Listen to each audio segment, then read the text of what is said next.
নমস্কার, আমি পঙ্কজ বিশ্বাস এবং আপনারা দেখছেন পলিটিক্যাল ডেইলি।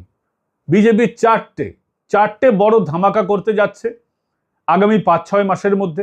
এই চারটে ধামাকার পর বিজেপিকে সরানো প্রায় অসম্ভব হয়ে যাবে। এটা গণতন্ত্রের জন্য ভালো না খারাপ সেটা নিয়ে বিতর্ক হতে পারে। বিজেপি যেভাবে এই কাজগুলো করছে সেটা ভালো না খারাপ সেটা নিয়ে বিতর্ক হতে পারে, কিন্তু এই চারটে ঘটনা ঘটাবার পর সত্যি বিজেপিকে সরানো মুশকিল হয়ে যাবে। এরপর ককরোচ জনতা পার্টি কিংবা E20 জনতা পার্টি কিংবা রিজার্ভেশন হাটাও আন্দোলন এই সমস্ত করেও বিজেপিকে সরানো প্রায় অসম্ভব হয়ে যাবে। কি করতে যাচ্ছে বিজেপি? বিজেপি সবার আগে যেটা শুরু করতে যাচ্ছে সেটা হচ্ছে অপারেশন 400।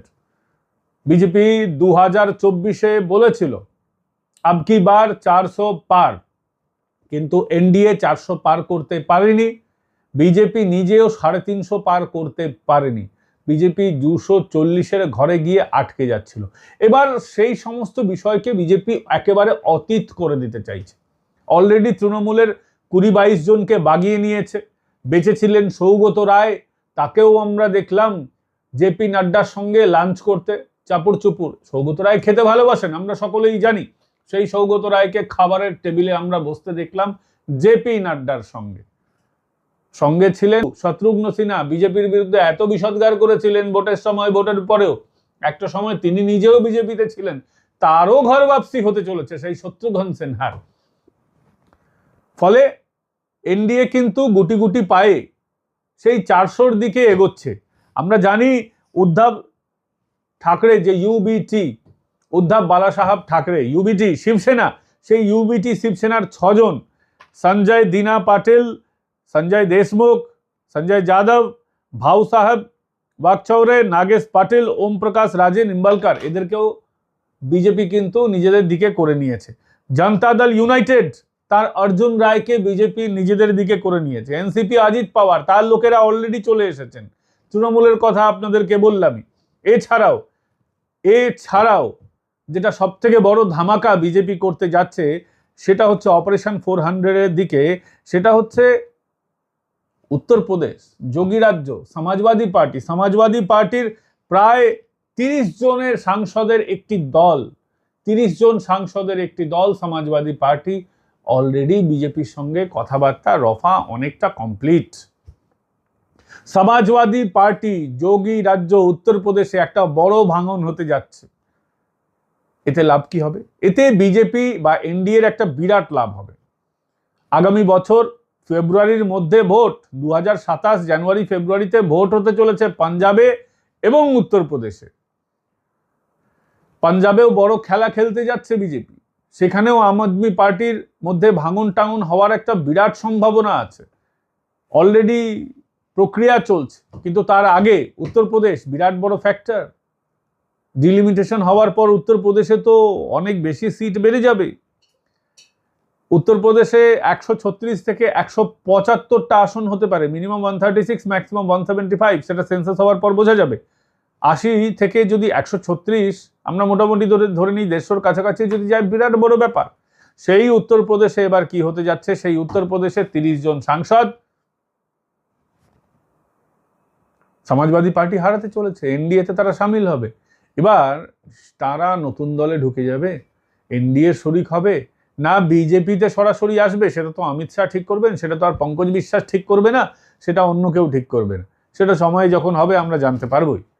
কিন্তু এটা একটা বিরাট ন্যারেটিভের যুদ্ধে বিজেপি কিন্তু এগিয়ে যাবে। ঠিক ভোটের মুখে যদি সমাজবাদী পার্টিতে এত বড় ভাঙন হয়, হোক না সেটা সাংসদদের, কিন্তু তাতে আসন্ন ভোটে একটা ছাপ পড়বে যে সমাজবাদী পার্টি আর ফিরতে পারবে তো না আমরা জানি, কিন্তু আর ফেরার মতন জায়গায়, খুব ভালো লড়াই করার মতন জায়গাতেও কিন্তু থাকবে না।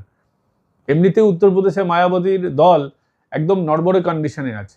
রাহুল বাবা সেখানে আন্দোলন করার চেষ্টা করছেন, কিন্তু কংগ্রেসও সেখানে নড়বড়ে। সেখানে মূল লড়াই হবে 1 নম্বর শক্তি বিজেপির সঙ্গে 2 নম্বর শক্তি সমাজবাদী পার্টির, কিন্তু সমাজবাদী পার্টি 2 নম্বরে অনেক পিছিয়ে থাকবে। ফলে অপারেশন 400-এর দিকে, অপারেশন লোটাস, অপারেশন 400-এর দিকে বিজেপি কিন্তু অনেকটাই ধীরে ধীরে এগিয়ে যাচ্ছে। আরো অনেক ছোটখাটো দলকে বিজেপি ভাঙতে চলেছে। ফলে আগামী দিনে বিজেপি আরো শক্তিশালী জায়গায় আসবে। এখনো 3-4 বছর পরে ভোট হবে, 2024, তারপরে 2029-এ ভোট হওয়ার কথা। সেই 2029 এখন ঢের বাকি। তার আগেই বিরোধীরা যদি ভেঙে টেঙে সব চুরমার হয়ে যায়, তাহলে 2024-এ যেভাবে বিজেপির বিরোধীরা ইন্ডি জোট বানিয়ে এক ছাতার তলায় লড়ে খুব বেশি কিছু করতে পারেননি। হ্যাঁ, একটা ধাক্কা জরুর দিয়েছিলেন তারা, বিজেপিকে একটা ধাক্কা দিয়েছিলেন, এনডিএকে একটা ধাক্কা দিয়েছিলেন, কিন্তু বিজেপি বা এনডিএ যে ধাক্কা খেয়েছিল, তাদের এই ধাক্কার পিছনে যত না ইন্ডি জোট ছিল, তার থেকে অনেক বেশি বিজেপির আভ্যন্তরীণ কলহ কাজ করেছিল বলে দাবি করা হয়। আমরা এই জেপি নাড্ডা, যিনি এখন সফলভাবে বিজেপির সমস্ত কাজকর্ম অপারেট করছেন, সেই জেপি নাড্ডাকে বলতে শুনেছিলাম, আমরা এখন স্বাবলম্বী হয়েছি, আরএসএস এর আর আগের মতো অত প্রয়োজন ফুরাই আছে। ফলে তার যে কি সমস্যাটা তৈরি হয়েছিল আমরা দেখেছি। তারপরে নীতিন নবীন, জগৎ প্রকাশ নাড্ডাকে রিপ্লেস করে নীতিন নবীন আসবেন, সেটা নিয়েও আরএসএস বিজেপি কি সমস্যা হয়েছে আমরা জানি না, কিন্তু মোটের উপরে আমরা সবটাই জানি যে নতুন প্রেসিডেন্ট তৈরি করতে বিজেপির 2 বছরের বেশি সময় লেগে গেল নতুন প্রেসিডেন্ট খুঁজে পেতে। ফলে সেই আভ্যন্তরীণ যে কলহ ছিল সেটা তো এখন অতীত হয়ে গেছে, যার ফলে আমরা দেখলাম বিজেপির বঙ্গজয়। এবং 2024-এর পর বিজেপি আরএসএস উভয় পক্ষ বুঝতে পেরেছে আমাদের দুজনকেই দরকার, একে অপরকে দরকার, না হলে কিন্তু আমরা ক্ষয়িষ্ণু শক্তিতে পরিণত হব। ইন্ডি জোট যদি আমাদের ধাক্কা দেয়, আরএসএসও যে সারা ভারতবর্ষে যে সফলভাবে কাজকর্ম করছে বাধাবিহীনভাবে, সেটা কিন্তু সম্ভব হবে না যদি বিজেপির সঙ্গ না থাকে, বিজেপি সরকারে না থাকে। কংগ্রেস কি তাদের কোনো কাজ করতে দেবে ঠিকঠাকভাবে? আগে কি যখন বিজেপি ক্ষমতায় ছিল না, তখন আরএসএস কি এত ভালোভাবে নিশ্চিন্ত মনে কাজ করতে পারতো? আরএসএস এর তো বিরাট চিন্তা ভাবনা রয়েছে আগামী দিনে আরএসএস যে বিরাট কাজকর্ম করতে যাচ্ছে, সেটা অন্য আলোচনার বিষয়, সেটা কিন্তু বাধার মুখে পড়তো।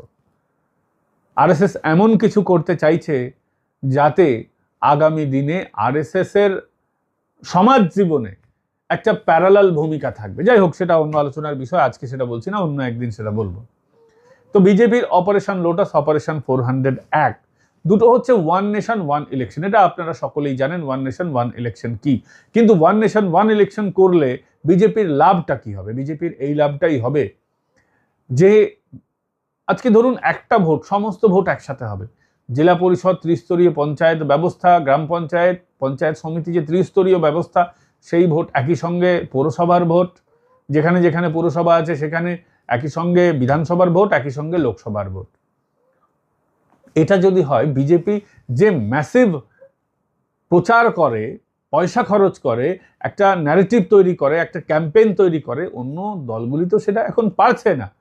ফলে এই যে ম্যাসিভ ক্যাম্পেইন করে বিজেপি সমস্ত জায়গায় একসাথে বিজেপি ক্ষমতায় আসতে চাইছে। আপনি যদি লোকসভার জন্য বিজেপির বোতাম টেপেন, বিধানসভার জন্য বিজেপির বোতাম টেপেন, হতে পারে আপনার এলাকায়, আপনি পঞ্চায়েতে বা পৌরসভায় আপনি সিম্বলটার বদলে আপনি কোন ব্যক্তি ওটা দেখবেন, কিন্তু কোথাও না কোথাও মনের মধ্যে আগে যখন দুটো বোতাম টিপে দেবেন, তখন ওই বোতামটা টিপতে আপনার ইচ্ছা হলেও হতে পারে। বা ওই ক্যাম্পেনিং এর কাছে তখন আর এই লোকাল ইস্যুগুলো কিন্তু অনেকটা ধামা চাপা পড়ে যাবে। এটা ভালো না খারাপ সেটা অন্য আলোচনার বিষয়, কিন্তু এতে লাভ কিন্তু বড় রাজনৈতিক দলগুলির হবে। আবারও বলছি, ছোট রাজনৈতিক দলগুলির ওয়ান নেশন ওয়ান ইলেকশন হওয়ার পরে ব্যাপক ক্ষয়ক্ষতি হবে। ছোট দলগুলি প্রায় মুছে যাবে এবং বিজেপির পলিসিও ছোট দল তারা রাখতে চাইছে না। পশ্চিমবঙ্গে ছোট দল আমরা দেখেছি, তৃণমূল কংগ্রেস, আসামেও এরকম অনেক আঞ্চলিক দলগুলো আছে। এই আঞ্চলিক দলগুলি যে কোনো ন্যাশনাল পার্টির কাছে বড় মাথা ব্যথার কারণ। এর জন্য আপনারা দেখবেন যখন ইলেকশন হচ্ছে, কংগ্রেসও কিন্তু ছোট দলগুলোকে অত প্রায়োরিটি আর দিতে চাইছে না। আজকে কংগ্রেসে যে ক্ষয়িষ্ণু শক্তিতে পরিণত হয়েছে, তার কারণ কংগ্রেস থেকে ভেঙে আসা ছোট দলগুলি বা অন্যান্য ছোট আঞ্চলিক দলগুলি। কংগ্রেস এবং বিজেপি উভয়ই চায় না যে ছোট দল থাকুক। ফলে ওয়ান নেশন ওয়ান ইলেকশন হলে তার সুবিধা অসুবিধা কি হবে সেটা তো আপনাদেরকে বলেই দিলাম। এবং ওয়ান নেশন ওয়ান ইলেকশন হওয়ার পরে বিজেপিকে সত্যি হারানো খুব মুশকিল হয়ে যাবে বলেই অন্তত বিজেপি নেতৃত্ব মনে করছে। তবে হ্যাঁ, এটা ঠিক যে আঞ্চলিক নির্বাচনের ক্ষেত্রে আমি মনে করি তারপরেও একটা পার্সেন্টেজের জায়গা থেকেই যাবে, যে আমার এলাকায় আমি কাকে ভোট দেবো, বিজেপি যাকে দাঁড় করিয়েছে সে ভালো, না কংগ্রেস যাকে দাঁড় করিয়েছে সে ভালো, নাকি ইন্ডিপেন্ডেন্ট কোনো ভালো প্রার্থী দাঁড়িয়েছে আমার ওয়ার্ডে আমার গ্রামে, সেটা কিন্তু ভাবার বিষয় আছে। হ্যাঁ, তবে এটা ঠিক বিধানসভা আর লোকসভা যে ওই ক্ষেত্রে কিন্তু বিজেপির একটা বিরাট বড় লাভ ওয়ান নেশন ওয়ান ইলেকশনে অবশ্যই হবে। এবার আসি বিজেপি 3 নম্বর কি করতে চাইছে। বিজেপি 3 নম্বর এই আগামী 6 মাসের মধ্যেই ওমেন রিজার্ভেশন 33% যে ওমেন রিজার্ভেশন, যেটা আমরা পশ্চিমবঙ্গের ভোটের ঠিক আগে আগে দেখলাম যে বিজেপি পাশ করাতে পারলো না মহিলাদের রিজার্ভেশন, সেটা কিন্তু বিজেপি খুব দ্রুত পাশ করাতে চাইছে এবং পাশ করিয়েও নেবে। করিয়ে নিলে মহিলাদের এই রিজার্ভেশনকে বিজেপি আগামী 5-6 বছর তাদের সাকসেস হিসেবে, তাদের ন্যারেটিভ ওয়ারের মধ্যে এটাকে দেখাবে যে মহিলাদের প্রকৃত সম্মান দিয়েছে কে, প্রকৃত সম্মান দিয়েছে বিজেপি। পশ্চিমবঙ্গেও মহিলাদের যে ভাতা রয়েছে অন্নপূর্ণা ভান্ডার, সেই ভান্ডারেও অনেক মানুষ নাকি পাচ্ছেন না, টাচ্ছেন না। এই যে ন্যারেটিভটা চলছে বিজেপির এগেনস্টে, সেটাকেও অনেকটাই ধামাচাপা দেওয়া যাবে এই ওমেন রিজার্ভেশনের মাধ্যমে। প্রত্যেকটা জায়গায় মহিলাদের 33% মহিলাদেরকে নিতেই হবে। মহিলাদেরকে বাদ দিয়ে আপনি চলতে পারবেন না। অর্ধেক তার নারী, অর্ধেক তার নর। ফলে অর্ধেক না হোক অন্তত 33% ম্যান্ডেটরি হয়ে গেল। এবং এখন দেখুন বহু চাকরি ক্ষেত্র রয়েছে, বহু জায়গায় রয়েছে যেখানে শুধুমাত্র মহিলারাই জায়গা পাচ্ছেন, বরং এখন তো বহু জায়গায় এমন তৈরি হয়ে গেছে যেখানে পুরুষরা পিছিয়ে পড়ছে। পুরুষদের জন্য এরকম কোনো রিজার্ভেশন হবে নাকি? বলে অবশ্যই আমাদের সমর্থন থাকবে, কারণ পুরুষদের এখন জায়গা বলে খুব সংকুচিত হয়ে আসছে। আপনি ট্রেনে দেখুন, সেটা জেনারেল কামরা, সেটা কিন্তু পুরুষদের কামরা নয়, সেখানে মহিলারাও আসতে পারেন, কিন্তু মহিলাদের জন্য রিজার্ভেশন আছে। ফলে কোথাও না কোথাও এই রিজার্ভেশন সিস্টেম, কোটা সিস্টেম, এটা কিন্তু সমাজে একটা ভেদভাব, সমাজে একটা ইমব্যালেন্স তৈরি করে। এটা আমার ব্যক্তিগত মত, আপনারা এর পক্ষে বা বিপক্ষে থাকতেই পারেন। পক্ষে বিপক্ষে হলে অবশ্যই কমেন্ট করে জানাবেন। তো 33% রিজার্ভেশন আপনাদেরকে বললাম, বিজেপি প্রথম থেকেই মহিলাদের জন্য নানান রকম ভাবনা নিয়ে এসছে। কোথাও অন্নপূর্ণা ভান্ডার, কোথাও লাখপতি দিদি যোজনা, বিভিন্ন ধরনের বিষয় আশয় কিন্তু রয়েছে বিভিন্ন রাজ্যে মহিলা কেন্দ্রিক। বিজেপি জানে যে মহিলাদের একটা ভোট ব্যাংক হিসেবে ব্যবহার করা যেতে পারে এবং মহিলাদের উন্নয়ন ভীষণভাবে অবশ্যই প্রয়োজন আছে এবং তাদের ভোটটাও বিজেপির প্রয়োজন আছে। তার জন্য বিজেপি মহিলা ভোট ব্যাংকে, এবং এবারও বিজেপি যে ক্ষমতায় এলো পশ্চিমবঙ্গে, এর পেছনে কিন্তু মহিলা ভোট ব্যাংক একটা বড় কারণ। যার জন্যই এই যে অন্নপূর্ণা ভান্ডার নিয়ে যে গন্ডগোল, সেই গন্ডগোলটাকে বিজেপি কিন্তু সলিউশনে আনতে চাইছে, এই সমস্যার কিন্তু সমাধান করতে চাইছে। বিজেপি বলছে না ওই টাকা পাচ্ছে না কোনো ব্যাপার না, ভেরিফাই হচ্ছে। এখন আগে যেরকম সহজেই সবাইকে টাকা বিলিয়ে দেওয়া হতো সরকারি টাকা, এখন হয়তো হচ্ছে না, কিন্তু ভেরিফাই করায় খুব দ্রুত টাকা কিন্তু ডিসপ্যাচ করা হচ্ছে। এখনো কিন্তু সরকারের 6 মাস হয়নি, অথচ কিন্তু প্রকল্প বন্ধ হয়নি। মমতা বন্দ্যোপাধ্যায় দিতেন 1,500, বিজেপি দিচ্ছে 3,000। এবং চতুর্থ যেটা বিজেপি যেটা মাস্টার প্ল্যান রয়েছে, সেটা হচ্ছে ডিলিমিটেশন। বিধানসভা লোকসভা এই যে এরিয়া রয়েছে তার ডিলিমিটেশন হবে, তার নকশা বদলে যাবে। ডিলিমিটেশন হওয়ার পর আসন সংখ্যা অনেকটাই বেড়ে যাবে। বিশেষ করে লোকসভার ক্ষেত্রে বিজেপির কি লাভ হবে ডিলিমিটেশন করে, না লস হবে, এই বিষয়টা কিন্তু আপনাদেরকে বুঝতে হবে। ডিলিমিটেশন করে সব থেকে বড় রাজ্য, সব থেকে বেশি আসন কোথা থেকে তৈরি হবে? বিশেষ করে আমি লোকসভার আসন বলছি, কিন্তু উত্তরপ্রদেশ এখন রয়েছে 80টি আসন, হয়ে যাবে প্রায় 175 অব্দি এটাকে ছুঁয়ে যেতে পারে। মিনিমাম 136 থেকে ম্যাক্সিমাম 175টা আসন হতে পারে। তো বিহারে 40টা এখন আসন রয়েছে, হয়ে যেতে পারে 71 থেকে 79 পর্যন্ত। পশ্চিমবঙ্গে আপনারা জানেন 42টা লোকসভা আসন রয়েছে, মিনিমাম 62, ম্যাক্সিমাম 64 অব্দি আসন কিন্তু হতে পারে। মহারাষ্ট্র এখন রয়েছে 48টা আসন, 48, হয়ে যেতে পারে 76 থেকে 77। ফলে এটা একটা বিরাট বড় ঘটনা কিন্তু ঘটতে যাচ্ছে। এবং এর ফলে কি হচ্ছে, এর ফলে দেখুন জনসংখ্যা তো বেড়েছে, ফলে জনসংখ্যা নিয়ন্ত্রণ যারা করেছে সেই সমস্ত সাউথের রাজ্যগুলি বিপদে পড়বে, তাদের সংখ্যাও বাড়বে। একটা যে ভুল প্রচার করা হচ্ছে সাউথের সংখ্যা কমে যাবে, হ্যাঁ, সাউথের রাজ্যগুলির সংখ্যা সেই হারে বাড়বে না যেটা নর্থে যতটা বাড়বে। ফলে এটা ঠিক ডিলিমিটেশন হওয়ার পর সাউথের যে রাজ্যগুলো রয়েছে তারা নিজেদের এলাকায় জিতবে তো জিতবে, ঠিক আছে, অসুবিধার কিছু নেই, কিন্তু ন্যাশনাল পলিটিক্সে সাউথের দলগুলির ভূমিকা একটু হলেও কম হবে। কিন্তু এখন কি রয়েছে আপনি বলুন তো, সাউথের দলগুলোর এখন কি ভূমিকা রয়েছে? সাউথের দলগুলি কতটা পার্টিসিপেট করে ন্যাশনাল পলিটিক্সে? তারা তো এখনো সহযোগী ভূমিকায় রয়েছে। তারা ইন্ডি জোটে সহযোগী ভূমিকায় আছে, কেউ এনডিএ জোটে সহযোগী ভূমিকায় আছে। তারা তো এমন ভূমিকায় নেই যে নরেন্দ্র মোদীকে চ্যালেঞ্জ করবে বা রাহুল গান্ধীকে চ্যালেঞ্জ করবে, এই ভূমিকায় এখনো নেই, যেহেতু তারা আঞ্চলিক দল। যেটা তামিলনাড়ুর দল সেটা তেলেঙ্গানায় নেই, যেটা তেলেঙ্গানার দল সেটা কেরলে নেই। ফলে ছোট ছোট রাজ্যে ছোট ছোট আঞ্চলিক দলগুলি এখনো সহযোগী ভূমিকায় আছে, যে কোনো শিবিরে তখনও সহযোগী ভূমিকায় থাকবে। এমনটা তো নয় যে ডিলিমিটেশন হওয়ার পর তাদের ভূমিকা একদম খর্ব হয়ে যাবে, তাদেরকে সংসদ ভবনে ঢুকতে দেওয়া হবে না, সংসদ ভবনে তাদের দ্বিতীয় শ্রেণীর নাগরিক করে রাখা হবে। বিষয়টা কিন্তু এমন নয়, আপনাদেরকে বুঝতে হবে। এখনো তারা যে ভূমিকায়, তখনও তারা সেই ভূমিকাতেই থাকবেন। হ্যাঁ, এটা ঠিক, নর্থের রাজনীতি এখনো কন্ট্রোল করে, তখনও কন্ট্রোল করবে, আলাদা কিন্তু কিছু হচ্ছে না। কিন্তু ডিলিমিটেশন হওয়ার পর সিট বাড়বে, সাংসদ সংখ্যা বাড়বে, সাংসদ সংখ্যা বাড়লে এই সংসদীয় এলাকাগুলো ছোট হবে, যেহেতু মানুষ বাড়ছে, এটা তো নতুন করে হচ্ছে না। ফলে সংসদীয় এলাকায় কিন্তু সাংসদদের মানে আরো বেশি বেশি করে টাকা খরচ করতে পারবেন। ধরুন এখন যে সংসদীয় এলাকায় একজন সাংসদ আছেন, সেখানে যদি 3 জন সাংসদ তৈরি হয়ে যান বা 2 জন সাংসদ তৈরি হয়ে যান, তারা তো বেশি করে এলাকার উন্নয়ন করতে পারবেন, এলাকার রিপ্রেজেন্টেটিভ হবেন, এলাকার সমস্যাগুলো তারা সংসদ ভবনে তুলে ধরবেন। এটা তো একটা ভালো দিক। অনেকে এটাকে ভুলভাবে ব্যাখ্যা করছেন যে ভারতের উপরে বিরাট টাকার বোঝা একটা এসে এই সাংসদদের পালতে যে বিরাট টাকা খরচ হবে, তাদের পেনশন দিতে বিরাট টাকা খরচ হবে। ভারত এখন ভাই দেশের 3 নম্বর অর্থনীতি, সারা পৃথিবীর 3 নম্বর অর্থনীতি।